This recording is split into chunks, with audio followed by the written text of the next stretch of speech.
Canada के जो वज़ीर आज़म है जस्टिन ट्रूडो, उनके हवाले से है कि नरेंद्र मोदी साहब एक G20 लीडर समिट कर रहे हैं, तो उसमें जस्टिन ट्रूडो जो है वो भी आ रहे हैं। हम कनाडा से बात नहीं कर रहे, कनाडा को सिर्फ इनविटेशन दिया गया, हमारी मजबूरी थी, वो भी आ गए यहाँ पर।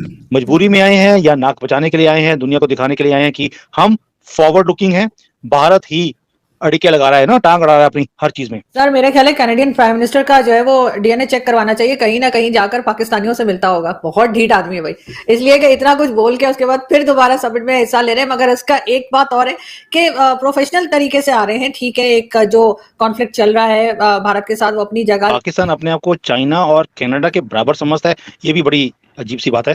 कनाडा अपनी जगह पे है, चाइना अपनी जगह पे, और पाकिस्तान देखिए कहाँ कनाडा, कहाँ चाइना, कहाँ पाकिस्तान। आप कैसे देखती हैं, इसमें क्या मैसेजिंग है कि जस्टिन ट्रूडो जिन्होंने इतना बड़ा एक क्राइसिस क्रिएट कर दिया, ना तो ऑस्ट्रेलिया ने उनकी मदद की, ना अमेरिकन ने, ना बरतानिया ने, लेकिन वो लीडर समिट में दोबारा आ रहे हैं, इसका बाइकआउट भी नहीं कर रहे। दिमाग से बिल्कुल पैदल हैं ये लोग, ये कुछ भी नहीं कर पाते खालिस्तानी।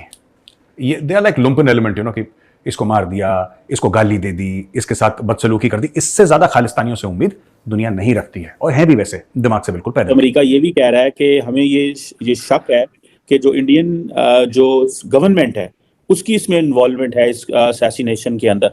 आप कैसे देखती हैं, ये इंडिया के लिए कितना को बड़ा मसला बनता जा रहा है? क्योंकि जिस तरह की चीज होती है तो सारा मीडिया, लोग इकट्ठे हो जाते हैं। हैरान हूं, दिल को रूंगे, पीटू में जिगर को। शायद ज्यादा जो खतरनाक बात है वो यहाँ पर ये है, जो अमेरिका है उसने एक सिख सेपरेटिस्ट पन्नू जो है उसके जो कत्ल का जो प्लॉट था उसको जो है वो नाकाम किया है। ये जो पन्नू है is a designated terrorist in India. जय हिंद दोस्तों। तो दोस्तों आपको बता दें कि भारत और कनाडा के बीच पिछले कई महीनों से एक दूसरे के ऊपर बयानबाजी हो रही थी। वहीं आपको बता दें कि आज G20 समिट की वर्चुअल मीटिंग रखी गई थी, जिसमें कनाडा के प्राइम मिनिस्टर यानी जस्टिन ट्रूडो ने उस मीटिंग को ज्वाइन किया हुआ था। वहीं कुछ पाकिस्तानी मीडिया बातें कर रही थी कि जस्टिन ट्रूडो को इस मीटिंग में अटेंड नहीं करना चाहिए क्योंकि इससे भारत को नुकसान होगा। लेकिन आपको बता दें कि इससे भारत का कुछ भी नुकसान होने वाला नहीं है, क्योंकि भारत कनाडा से बहुत ही ज्यादा ट्रेड नहीं करता है और कनाडा को भारत से मतलब रिश्ता बनाकर रखना होगा, तभी कनाडा को फायदा होगा। इसलिए कनाडा के प्राइम मिनिस्टर जस्टिन ट्रूडो ने इस मीटिंग को अटेंड किया है। जस्टिन ट्रूडो जो है उन्होंने ये जो लीडर समिट है G20 की, इसमें वो आ रहे हैं, वर्चुअल है इसमें, लेकिन वो अटेंड कर रहे हैं। आप कैसे देखती हैं, इसमें क्या मैसेजिंग है कि जस्टिन ट्रूडो जिन्होंने इतना बड़ा एक क्राइसिस क्रिएट कर दिया, ना तो ऑस्ट्रेलिया ने उनकी मदद की, ना अमेरिकन ने, ना बरतानिया ने, लेकिन वो इस लीडर समिट में दोबारा आ रहे हैं, इसका बाइकआउट भी नहीं कर रहे। How do you see this? Justin Trudeau के लिए ये कितना को, कई लोगों ने इसको सेटबैक कहा और कई लोगों ने कहा कि वो उन्होंने ठीक किया। How do you see this madam? अगर नरेंद्र मोदी की G20 लीडर समिट में जस्टिन ट्रूडो आ जाएं तो एक तरफ लड़ाई चल रही है और एक तरफ एंगेजमेंट चल रही है, इसके लिए इसमें पाकिस्तान के लिए भी कुछ मैसेजिंग है। So how do you see this? Sir मेरे ख्याल है कैनेडियन प्राइम मिनिस्टर का जो है वो डीएनए चेक करवाना चाहिए, कहीं ना कहीं जाकर पाकिस्तानियों से मिलता होगा। बहुत ढीठ आदमी है भाई, इसलिए कि इतना कुछ बोल के उसके बाद फिर दोबारा समिट में हिस्सा ले रहे हैं। मगर इसका एक बात और है कि प्रोफेशनल तरीके से आ रहे हैं। ठीक है, एक जो कॉन्फ्लिक्ट चल रहा है भारत के साथ, वो अपनी जगह, लेकिन अगर समिट है और वहां पर आना है कनाडा ने, तो वो वहां पे शिरकत करें, क्योंकि अभी वो एज अ प्राइम मिनिस्टर वही उस सीट के ऊपर है कनाडा में। सीखने वाली बात भी है कि चाहे कितना मर्जी आपस में झगड़ा हो, कितना मर्जी एक दूसरे के ऊपर इल्जाम हो, लेकिन जहां पर इस किस्म की कोई समिट आती है या कोई ऐसी जगह आती है जहां पर एक दूसरे को फेस करना है, तो वो करना चाहिए। चाहे वो पाकिस्तान, बहुत बार ऐसा भी होता है कि हमारे अपने हिंदुस्तान के साथ बहुत ज्यादा टर्म्स खराब होते हैं कि हम लोग आपस में ना आना जाना बंद हो जाता है, बहुत सी चीजें कह देते हैं, नहीं नहीं मिलना नहीं है, बात नहीं करनी है, तो वो चीज नहीं होनी चाहिए। और अगर कनाडा और भारत आपस में बात कर सकते हैं तो फिर कोई भी कंट्री हो, चाहे उनकी, चाहे जैसे सऊदीया, ईरान है, या चाइना के साथ कई लोगों के हैं प्रॉब्लम्स चल रही हैं, तो उनको भी मेरे ख्याल है बातचीत करनी चाहिए। और ये तो मुझे तो लगता है अच्छा ही मैसेज है, हो सकता है इसका कोई हल निकल आए, क्योंकि जाहिर है कि अभी तक कोई सबूत तो वो नहीं दे सके कैनेडियन प्राइम मिनिस्टर। अगर उनसे बात हो सकती है, इनसे क्यों नहीं? पहली बात ये, हम कनाडा से बात नहीं कर रहे, कनाडा को सिर्फ इनविटेशन दिया गया, हमारी मजबूरी थी, वो भी आ गए यहाँ पर। मजबूरी में आए हैं या नाक बचाने के लिए आए हैं, दुनिया को दिखाने के लिए आए हैं कि हम फॉरवर्ड लुकिंग हैं। भारत ही अड़िके लगा रहा है ना, टांग अड़ा रहा है अपनी हर चीज में। तो ये एक तरीका होता है फॉरेन पॉलिसी के अंदर, this is part of the whole deal. कोई इशू नहीं है। वैसे भी वर्चुअल मीटिंग था, कोई फिजिकल मीटिंग तो है नहीं जिसके ऊपर आप नहीं भी आएंगे तो एक मुद्दा बन सकता है। वर्चुअल मीटिंग था, मोदी जी की स्पीच सुननी थी सबने, और आखिरी स्पीच है G20 की फ्रॉम भारत साइड, काम खत्म हो गया, not a very big deals. लेकिन आपने बोला कि भी अगर कनाडा के साथ बातचीत हो सकती है, why not with Pakistan and China. पहली बात, भारत ने हमेशा बोला है आपको बातचीत करने के लिए। आपने ही बोला हम भारत से बात नहीं करेंगे जब तक 370 वापस नहीं आएगा।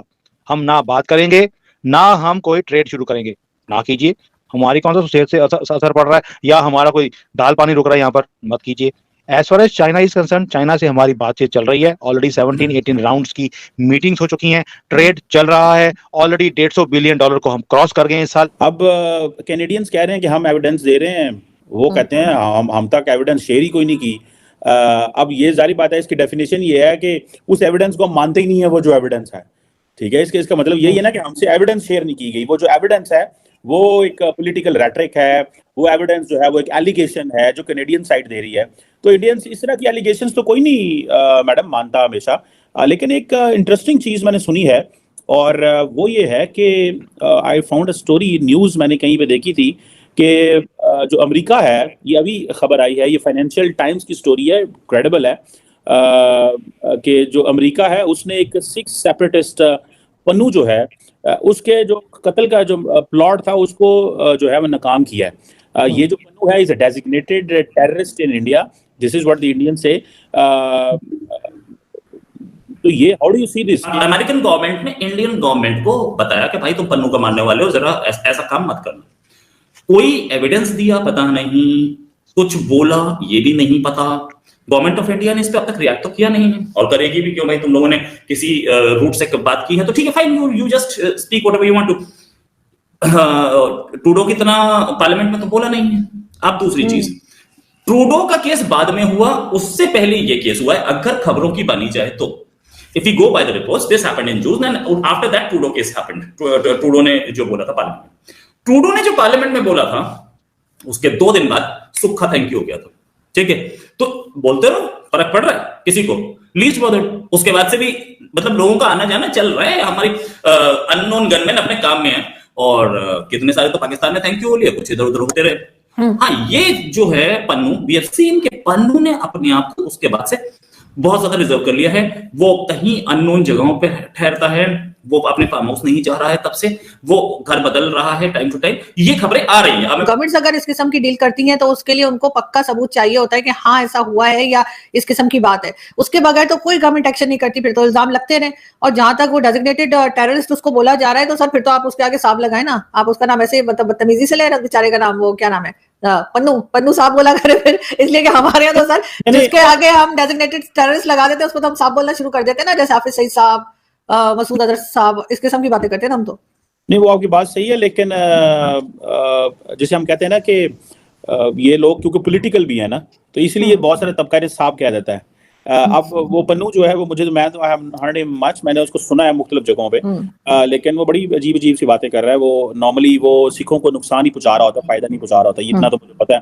बिकॉज जब भी आप रेडिकल व्यूज लेते हैं उससे कोई फायदा नहीं, उससे किसी को भी फायदा नहीं हो रहा होता, उल्टा नुकसान पहुंच रहा होता है। जैसा कि आपने वीडियो में देखा कि किस तरह से पाकिस्तानी मीडिया बातें कर रही है कि जस्टिन ट्रूडो को इस मीटिंग को अटेंड नहीं करना चाहिए। लेकिन आपको बता दें कि आज G20 समिट की वर्चुअल मीटिंग रखी गई थी, जिसमें सभी G20 के मेंबर मतलब मोदी के साथ टॉक कर रहे थे। लेकिन आपको बता दें कि जस्टिन ट्रूडो उसमें मौजूद था, क्योंकि जस्टिन ट्रूडो मतलब उनकी मजबूरी था कि उस मीटिंग को ज्वाइन करना। दरअसल आपको बता दें कि G20 समिट का इस बार हमने होस्ट करना था और हमने अच्छे से कर लिया। और एक बार मतलब ये वर्चुअल मीटिंग रखी गई थी और इसके बाद हमारा G20 समिट का जो होस्टिंग राइट था वो खत्म हो गया, जिसको लेकर पाकिस्तानी मीडिया बातें कर रही थी कि G20 समिट में जस्टिन ट्रूडो को इन्वॉल्व नहीं होना चाहिए। दरअसल आपको बता दें कि इसमें भारत का कोई मतलब नुकसान नहीं होने वाला है अगर कनाडा से हमारा रिश्ता खराब होता है तो, क्योंकि कनाडा भारत पे मतलब डिपेंड होना पड़ेगा। क्योंकि जिस तरह से सभी देश भारत के ऊपर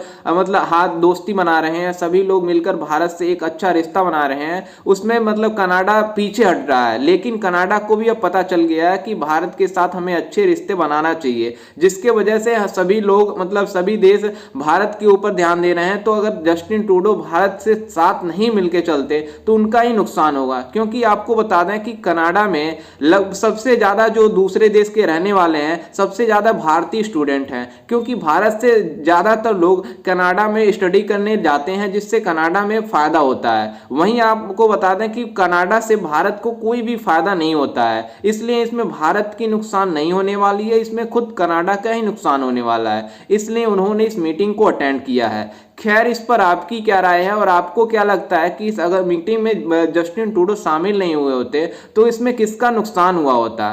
खैर, इस पर आपकी क्या राय है, हमें अपनी राय कमेंट में जरूर दीजिएगा और साथ ही हमारे चैनल को भी सब्सक्राइब जरूर कीजिएगा। मिलते हैं किसी अन्य वीडियो में, तब तक के लिए जय हिंद, वंदे मातरम।